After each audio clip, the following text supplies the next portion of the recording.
sincérité des frères et des sœurs. T'as des gens, ils font semblant. La communauté afro, pour eux, c'est un marchepied pour se donner de l'importance, mais ils en ont rien à faire. Ouais, ça c'est vrai. Il y en a, ils font semblant, mais quand t'es dans les coulisses, t'es dégoûté du nombre de frères et de sœurs qui font semblant. Eux, en fait, ce qu'ils veulent, c'est juste exister. C'est pas le bien-être des frères et des sœurs qui sont derrière, qui sont dans l'anonymat, pour les aider. C'est pas ça leur objectif. Leur objectif, c'est eux, leur poche. Blaf, bonjour Africains, Africaines, comment allez-vous? Je vous salue, j'espère que vous êtes... comment je peux dire ça aujourd'hui? J'espère que vous êtes dans le bonheur parfait. J'espère que le bonheur ressort de votre corps et rentre dans votre corps et vous gonfle de plaisir. C'est pas mal ça, non? Non, je trouve pas que c'est terrible. Bon, enfin, je vous le dis quand même, je vous souhaite plein de bonnes choses aujourd'hui. Notre image n'est pas très bonne dans les médias, dans les médias occidentaux, notamment en France. Vous faites une petite expérience sur une semaine, faites le tour des chaînes en France et regardez les documentaires, les journaux télévisés, etc. Même les magazines, d'ailleurs, dans les kiosques, etc. Et vous verrez que l'homme noir est toujours méprisé, dépeint comme un imbécile, un crétin, dans tous ces médias. Bien sûr, ils le font de manière subliminale. Le plus grave, c'est que nos jeunes qui regardent ces médias, et aussi sur l'Internet, sont directement affectés par ces images subliminales, notamment, on parle des vidéoclips, mais il n'y a pas que ça, il y a les documentaires, il y a les reportages, etc., qui montrent un monde noir où les gens sont des crétins, des cons, finis. C'est un peu comme ça que les médias français, mais pas seulement français, occidentaux, montrent le peuple noir. Et vous remarquerez que la catégorie de noirs que je vous décris dans tous ces audios, leur bouche reste fermée sur ces questions-là. Est-ce que vous comprenez ça? Est-ce que vous n'avez pas remarqué? Vous avez beaucoup de noirs français, que ce soit africains, antillais et consorts. Remarquez ce qu'ils font. Lorsque, par exemple, des afrodescendants revendiquent un certain nombre de choses, ils sont les premiers à critiquer les afrodescendants. Ils sont les premiers à critiquer. Ouais, bon, vous êtes toujours en train de vous plaindre, blablabla, blablabla. Laissez tomber l'histoire de l'Afrique, c'est du passé, etc. Mais lorsque, par exemple, le système donne une image très négative à l'ensemble du monde noir, leur bouche est fermée. Est-ce que c'est comme ça que ces milieux nous sabotent? C'est encore une de leurs stratégies.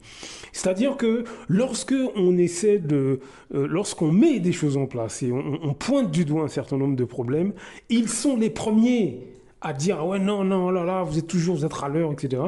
Mais lorsque le système, par exemple, le système médiatique donne une très mauvaise image des afrodescendants, de l'Afrique, des Antilles, du monde noir d'une manière générale. Comme je viens de le dire, on est dépeint comme des animaux dans les médias. Eh bien, c'est même black, bien intégré, accent parisien, petit boulot pour certains. Ils écoutent un peu de musique afro-américaine le week-end. Eh bien, ces gens-là, bien propres sur eux, avec des petites manières comme il faut, disent aux afro-descendants qui, eux, réfléchissent « Ah ouais, vous êtes compliqués, ah ouais, vous êtes ceci, ah ouais, vous êtes cela, ah ouais, vous êtes ça, ah ouais, voilà. » Donc, voilà comment, au quotidien, ces personnes, finalement, cassent eux-mêmes les gens d'ascendance africaine et ils se sont intégrés en faisant ça. Vous voyez ce que je veux dire? Donc, lorsque le système, par exemple, on sait les richesses de l'Afrique sont carrément pillées par le monde occidental. On le sait.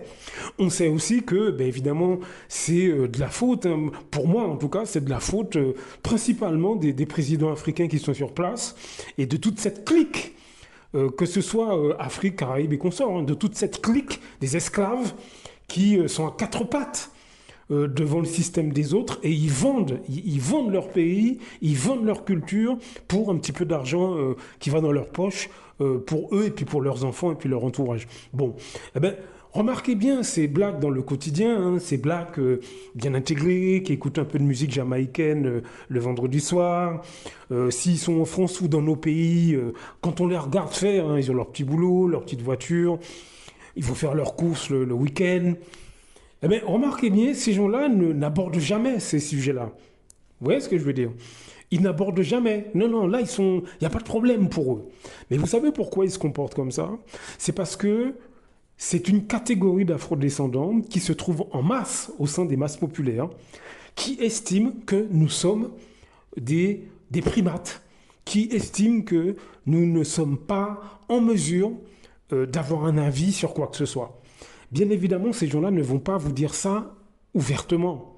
Ils ne vont pas venir devant vous et puis vous dire, ben non, ça non, non. Mais ils utilisent tout un tas de petites critiques, de petits jugements, de, comment dirais-je, de petites contradictions qu'ils appliquent, qu'ils dirigent uniquement en direction de leurs semblables. C'est pour ça que je vous dis, au sein de vos familles, parmi vos amis, commencez à observer ces gens. Commencez à observer ces gens, commencez à regarder leur manière, commencez, parce que ces gens, encore une fois, ne sont pas uniquement au sein de la famille des autres. Hein. Je vous assure qu'ils sont au sein de vos familles, ils sont parmi vos amis. Est-ce que vous voyez ce que je veux dire? Observez-les. Vous avez des gens, par exemple, qui, eux, se sentent clairs de peau. Ils se sentent fiers d'être clairs de peau. Remarquez cette espèce de petit racisme, de petite négrophobie de la part de ces blacks intégrés qui ont du style. Vous voyez? Donc commencez au sein de vos familles, parmi vos amis, à observer ces gens-là. Encore une fois, ils utilisent tout un tas de petites stratégies pour descendre, casser les êtres humains d'ascendance africaine. Vous voyez? Donc au sein de votre famille, ils vont utiliser la jalousie, la critique, la calomnie. Ils vont viser un membre de la famille, par exemple, hein, qui a des capacités, qui réussit dans quelque chose, ou qui achète un terrain, une voiture, une maison. Bref, quelqu'un qui veut aller de l'avant. Et là, ils vont le critiquer et le calomnier au sein de la famille. Mais l'objectif de ces gens-là, et souvent on fait l'erreur, hein, l'objectif de ces afrodescendants-là, qu'ils soient africains, antillais, guyanais, réunionnais, ce que vous voulez, hein, l'objectif de ces gens-là, c'est de casser l'ensemble des afrodescendants en vous faisant croire qu'ils critiquent une personne en particulier. Retenez ça, retenez ça. Lorsque quelqu'un au sein de votre famille, parmi vos amis, lorsque cette personne vient à votre niveau calomnier un autre afrodescendant, dites-vous bien que c'est l'ensemble du monde noir qu'il crache ou il crache dessus. Quand il vient vous raconter un tel a fait ça, un tel a dit ça, un tel a... Alors que souvent c'est très faux. Hein. Souvent ils ne font que colporter des choses négatives sur les autres.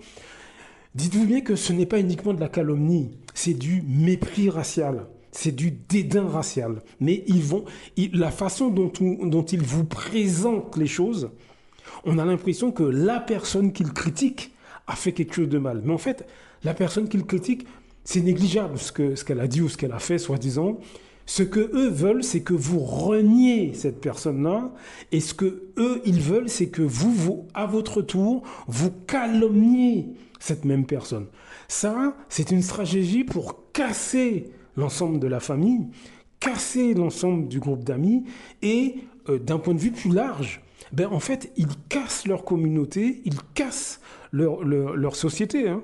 Et c'est l'objectif de ces personnes.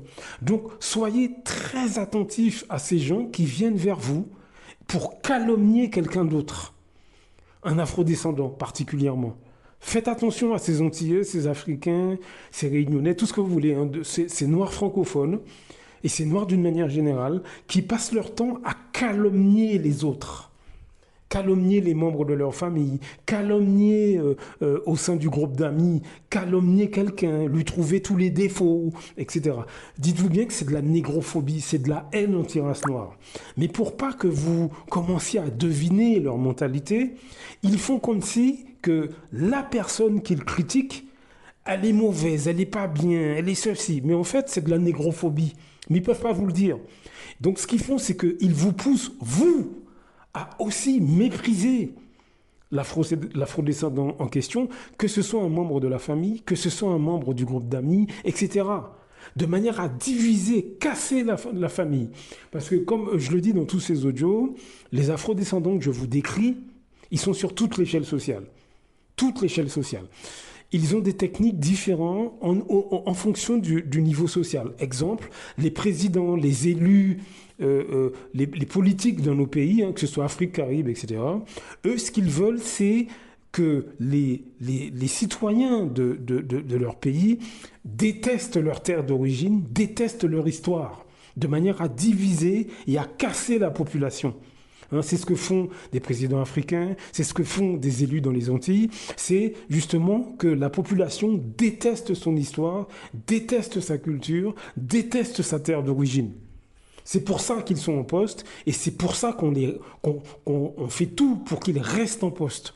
Parce que ce sont des vendus, des esclaves, hein, comme je le dis dans tous ces audios, et en plus ils nous ressemblent. Donc on n'imagine pas un seul instant qu'un élu, par exemple martiniquais, guadeloupéen, guyanais, ou un politicien africain, congolais, togolais, etc., on n'imagine pas une demi-seconde que racialement parlant, il méprise son pays ou les membres de son pays. On n'imagine pas, et ils ne peuvent pas venir vous le dire, évidemment. Ils ne vont pas vous dire « j'aime pas vos têtes ». Ils ne peuvent pas. Mais par contre, ils utilisent des techniques et des stratégies pour que les individus de leur pays crachent sur leur pays, crachent sur leur culture, crachent sur leurs semblables. Vous voyez ? Et cette mentalité est relayée à l'intérieur des masses populaires par les afrodescendants que je vous décris dans toutes ces vidéos. Et encore une fois, ces personnes sont aussi au sein de vos familles. Les gens qui sont au sein des masses populaires, ils vont adapter cette méthode intuitivement. Ils vont adapter cette méthode. Et ce qu'ils vont faire, c'est qu'au sein de la famille, ils font ce que j'ai expliqué. Ils vont viser quelqu'un, par exemple, qui a des projets, etc. Et ils vont le descendre, le casser, le calomnier. Ils vont venir vous voir, par exemple. Ils vont cracher sur cette personne en espérant que vous aussi, vous crachez sur cette personne et de façon à diviser, à casser la famille. Donc, commencez à observer de près ces gens-là. À partir de maintenant, lorsque quelqu'un de votre famille, ou parmi vos amis, ou parmi vos collègues, lorsque quelqu'un vient calomnier, critiquer quelqu'un d'autre, un autre afrodescendant, dans son dos, à cette personne, vous lui dites, mais est-ce que tu as été lui parler ? Est-ce que tu l'as dit ? Et ce que vous faites, c'est que vous appelez la personne qui est critiquée, vous l'appelez, même au téléphone, vous l'appelez, et vous dites à celui qui est en train de calomnier cette personne, on va discuter à trois. Et vous allez voir leur tête. Parce qu'en général, les critiques n'ont pas de fondement. Les critiques n'ont absolument pas de fondement. Lorsque quelqu'un vient calomnier quelqu'un d'autre, en général, c'est par jalousie. Mais ça, c'est, encore une fois, comme je l'ai déjà dit dans d'autres audios, en façade. Chez nous, les afrodescendants, c'est un racisme anti-race noire qui est déguisé en jalousie. Et donc, ils utilisent la calomnie comme une arme raciste. Parce qu'encore une fois, les afrodescendants que je vous décris ne font pas ça au sein des autres communautés. Quand ils couchent avec un arabe, un européen, etc., et qu'ils sont dans la belle famille étrangère, ils n'ont pas ces comportements-là.